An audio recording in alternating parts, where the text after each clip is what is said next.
Hello and welcome to Cryptic Web Chronicles. In today's video, we'll dive into the latest drama involving Patrick S. Tomlinson and his trolls. And this time, you'll be shocked to learn Patrick claims the situation has escalated to a whole new level. Make sure to check out my Patrick S. Tomlinson Saga playlist to get the full story on this crazy, years-long internet drama. If you've been following the series so far, you might recall the 2021 dry erase marker incident at Patrick's house, where a mysterious vandal wrote disparaging graffiti on the side of his duplex and on the gas tank of his motorcycle. In my opinion, the leaked CCTV footage, obtained after Patrick shared it with a troll posing as a journalist, shows that the vandal closely resembles Patrick. It's never been confirmed he was behind this, though there has been a lot of speculation surrounding the incident on the O and A forums and QE farms, with many online pointing the finger at Patrick. Unfortunately, in 2024, another vandalism incident would occur at the Tomlinson household, along with a series of brazen thefts that Patrick alleges are the doings of Opie and Anthony trolls, whom he calls cyberstalker terrorists. Of course, as I covered in my previous videos, Patrick seems to be a chronic bullshitter about these sorts of things, so in my opinion, you should take his claims with a grain of salt. The first incident we'll be covering tonight centers around a pair of Adirondack chairs that Patrick has previously shown off on social media a number of times.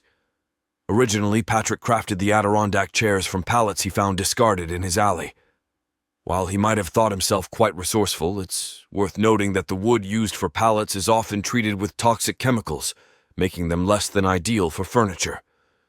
This ill-conceived project only highlights Patrick's lack of foresight and understanding of basic safety. After taking forever to complete them, he fatly showed them off on social media, oblivious to the potential hazards and the sheer stupidity of his endeavor.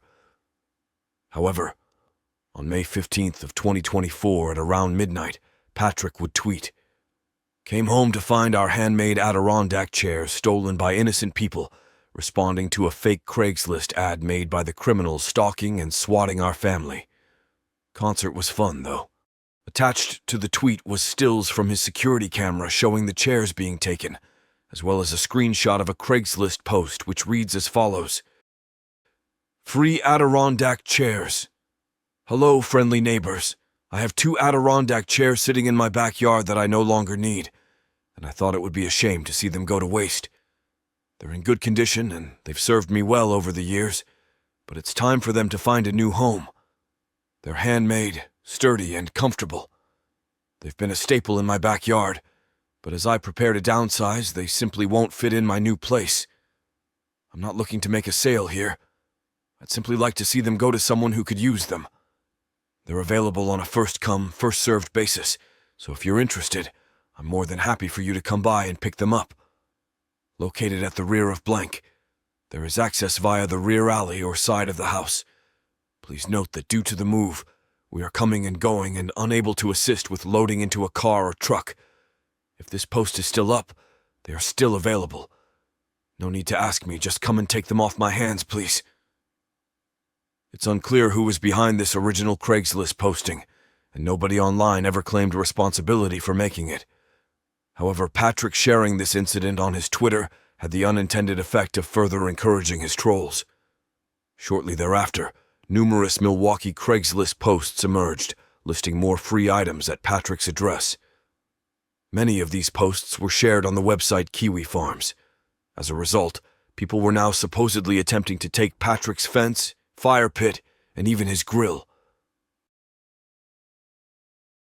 In response to these troll Craigslist posts, Patrick apparently began posting his own listings, desperately begging people to bring back his stuff. "Bring back our Adirondack chairs. If you responded to the Craigslist ad offering free handmade Adirondack chairs in an alley off blank at just after 7 p.m., May 14th, you were tricked by criminal stalkers into stealing our property. It is not your fault and we do not blame you. The ad was fake and written specifically to deceive innocent people into committing a crime against us. But we do want our chairs back. I built them myself last year, and we are definitely not moving out or downsizing. Please, if you have or see these chairs, see to it they are returned as soon as possible. No questions asked, no blame assigned." Of course, Trolls began replying to Patrick's listings in order to bait him into responding and troll him further. One of these exchanges reads as follows. The troll would write, "Hello, Patrick. That is us in the surveillance video, and I am so sorry about the misunderstanding. When would you like to come pick up the chairs?" Patrick responded, writing, "Hello, thanks for reaching out. As you can see from the picture of our vehicles in our ad, we don't have the capacity to transport the chairs. We had to file a police report on this issue, but we know whoever took the chairs did not know they were doing anything wrong. We're looking to press charges against the stalker who made the fake ad, not the people they deceived." This was made clear to the MPD. Returning the chairs is all that's necessary, and we'll consider the matter closed and forgotten. If you grabbed our chairs in your Ford Edge, please just return them to our backyard at your earliest convenience. They can be left on our parking pad, no questions asked, and we'll be happy to move them the rest of the way. The troll would reply, "Okay. Well, I'm going to have a hard time explaining this to my friend and getting her to help me again to return the chairs. Like you said, we didn't do anything wrong, and you're the one who wants the chairs back.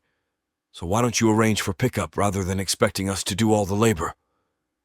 Patrick would sass back, "As I said, we don't have the capacity to transport our stolen chairs.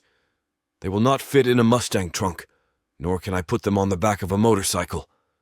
I built them myself in the backyard last year out of pallets. They haven't moved until last night. We're sorry the people stalking us involved you and your friend by posting their fake ad. But we didn't ask for our property to be stolen, and we do need it returned. While you didn't know you were doing anything wrong at the time, you were unwittingly involved in the commission of a crime. You now know you are in possession of stolen property. We're just asking you to bring it back. We're genuinely sorry for the inconvenience, but you do need to make arrangements for its return. Or, alternatively, you can give us your name and address, and we can arrange for the MPD to pick it up and return it to our home. Let us know how you'd like to proceed." The troll would go on to respond, "Sorry, I wasn't clear. I don't have access to the SUV used to transport the chairs. It belongs to my friend. So one of us would have to make arrangements to transport the chairs. Since you're the one who wants them, it seems reasonable for you to make the arrangements. I hope that clears things up. I'm really not trying to be difficult, but it is not so easy for me to accommodate your request. Can you give me a call so we can discuss this?" Patrick would write back, "Oh no. I understood perfectly what was implied when you said you would need to explain the situation to your friend to get her help again. Perhaps I wasn't clear. If you, your friend, and her black 2011 to 2014 Ford Edge really were the people who took our property yesterday, you are both accessories to a crime. You didn't know it at the time, but you do now. That's something known legally as accessories after the fact. The authorities have been copied on this exchange from the start. If you are the person in possession of our property, you now know it was stolen, and you are legally obligated to return it. You can do so in one of two ways. 1. You can enlist your friend, who is also implicated, to help return our property to where you took it from, and that will be the end of it. 2. You can provide us with your name and the address at which the MPD can retrieve our property from you and return it to us. If you are who you say you are, you need to pick one of these options now. Please let us know how you wish to proceed. If you don't, we'll have no other choice but to instruct the MPD to identify your friend's vehicle registration from our video footage, a step we have not taken so far. Again, we are sorry you became involved and apologize for the inconvenience, but it's time to draw this matter to a close. There isn't anything more to discuss, and there is no reason we would need to talk over the phone. Either make arrangements to return our property and give us a reasonable time frame, or provide your name and the address at which the MPD can recover our property. Those are the options available to you. Choose one now." The troll would answer to Patrick's ridiculous demands, saying, "I'm not going to provide my name and address to someone I don't even know. Why don't you give me the name and contact of the MPD officer that is handling this?" Patrick angrily wrote back, "You don't need the names of the authorities investigating this crime to return our property, which you took illegally and are now knowingly in illegal possession of. assuming you are who you claim to be in the first place. You would have to provide us with your name and address if we were to retrieve our property ourselves, as you have been insisting from the start. Your story is inconsistent and increasingly unpersuasive. You can either arrange to return our property to where you took it from and give us a reasonable time frame in which to expect it, or contact District 1 of the MPD and provide them directly with your name and address where they can recover our property. You would not be giving your name and address to us in this scenario, or placing yourself at any risk of exposure by us. That's it. We're not going to entertain any further delay or equivocation. Inform us of which option you have chosen now, or we will be forced to move on to the next legal steps we have already outlined. The troll would finally respond. I think I'll just destroy the chairs and use them as firewood. They are very poorly built anyway. Patrick, humiliated, would respond, You never had them, stalker. Enjoy prison.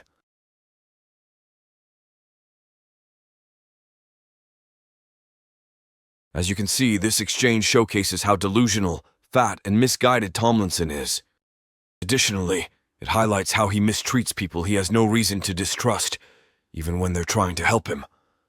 Patrick also seems to think the police will personally retrieve his stolen chairs and return them to his house, as if they were his personal errand boys. In reality, when you file a police report after a theft, the police usually don't give a shit. It's laughable to think Patrick believed the Milwaukee PD would personally deliver his chairs to him. Another interesting tidbit from this whole chairs incident is the fact that a Kiwi Farms user went and checked Patrick's backyard soon after he posted the original tweet claiming the chairs were stolen. Much to everyone's shock, the chairs were still in his yard untouched. This led many online to speculate that Patrick had lied about the whole thing in an attempt to gain attention and further his victimhood status online. Of course it failed, as his trolls apparently debunked his claims in a matter of hours, and nobody besides his trolls even cared in the first place. The chairs were also supposedly stolen yet again by Habitat for Humanity a few weeks later, but no one really cared, as Patrick had cried wolf too many times by now. Patrick's behavior only seems to worsen his situation, as he encourages and feeds his trolls at every turn. While he claims the Opie and Anthony forums are responsible for these acts, it's evident that Kiwi Farms and various other Twitter trolls have gotten involved by this point as well. However, this isn't the only drama to occur at Tomlinson's hovel. Later that month, Pat claims the trolls struck yet again, taking things even further. Patrick alleges that, on the night of March 31st, 2024, a troll drove down his alley and threw an open can of paint at his V6 Mustang. He included images of paint can and the resulting stain, which seemed to have landed short of hitting his car. However, this time, Patrick didn't provide any security camera footage for some strange reason. It's not clear if the camera wasn't working or perhaps didn't pick up the car driving down the alley somehow. As I've mentioned previously, Patrick's security camera appears to exhibit some strange and unpredictable behavior.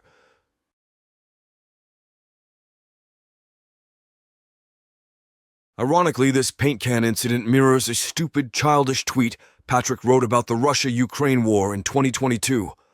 Fun fact, #Ukraine.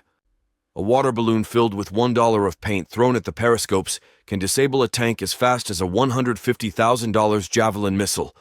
Please do have fun. Patrick claims to have a genius IQ in the 140s. Yet this obese, bumbling moron couldn't even maintain custody of his own daughter. I'm sure you all remember how in 2011, Tomlinson threatened to kill his own wife and newborn baby daughter. He was divorced and faced criminal charges for this violent incident, and he pled guilty and lost all custody of his child as a result. In my opinion, Patrick has some sort of mental disability that has resulted in him becoming trapped in an online trolling cycle where he seems to be constantly vandalizing his own property, crying about the trolls doing it online, and then receiving further negative attention and trolling as a result.